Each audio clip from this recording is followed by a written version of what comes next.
दोस्तों, भगवान भास्कर की जीवनदायिनी रश्मियों से सकल विश्व प्रकाशित है।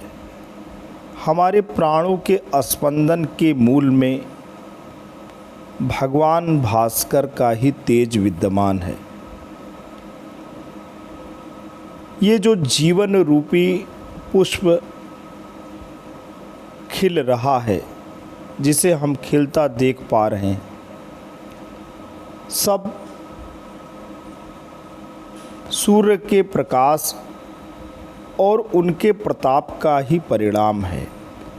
लेकिन कभी भी हम प्रकाश से प्रकाशित होते हैं।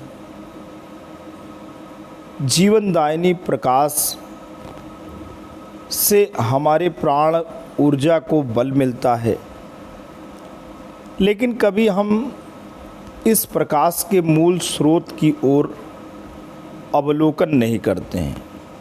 कभी हम इसको देखते नहीं हैं, कभी हम इसके अनुसंधान की ओर हमारी दृष्टि नहीं होती है।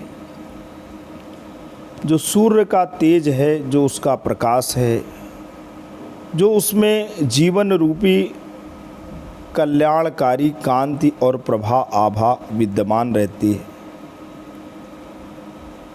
हम उसी से ऊर्जावान महसूस करते हैं, उसी से हम आनंदित महसूस करते हैं।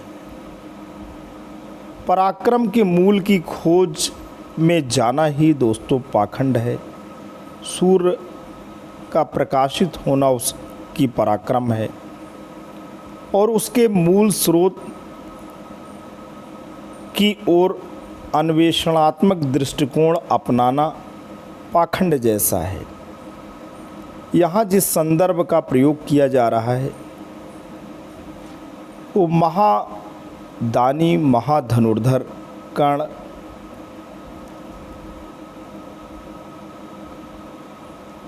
जब अर्जुन के समक्ष जाता है, गुरु द्रोणाचार्य के समक्ष प्रस्तुत होता है और भरी सभा में अर्जुन को युद्ध के लिए ललकारता है, तो जो स्थिति पैदा होती है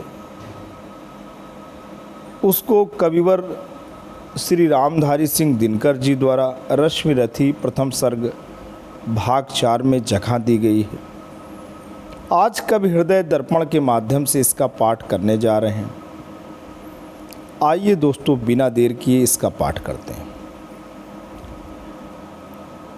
पूछो मेरी जाति शक्ति हो तो मेरे भुजबल से, पूछो मेरी जाति शक्ति हो तो मेरे भुजबल से, रवि समान दीप्त ललाट से और कवच कुंडल से। पढ़ो उसे जो झलक रहा है मुझ में तेज प्रकाश, मेरे रोम रोम में अंकित है मेरा इतिहास।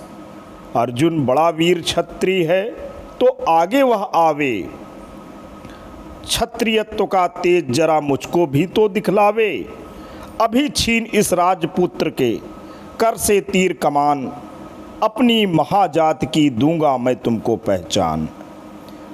कृपाचार्य ने कहा, वृथा तुम क्रुद्ध हुए जाते हो, साधारण सी बात उसे भी समझ नहीं पाते हो। राजपुत्र से लड़े बिना होता हो अगर अकाज, अर्जित करना तुम्हें चाहिए पहले कोई राज। कर्ण हतप्रभ हुआ तनिक, मन ही मन कुछ भरमाया, सह न सका अन्याय सुयोधन बढ़कर आगे आया।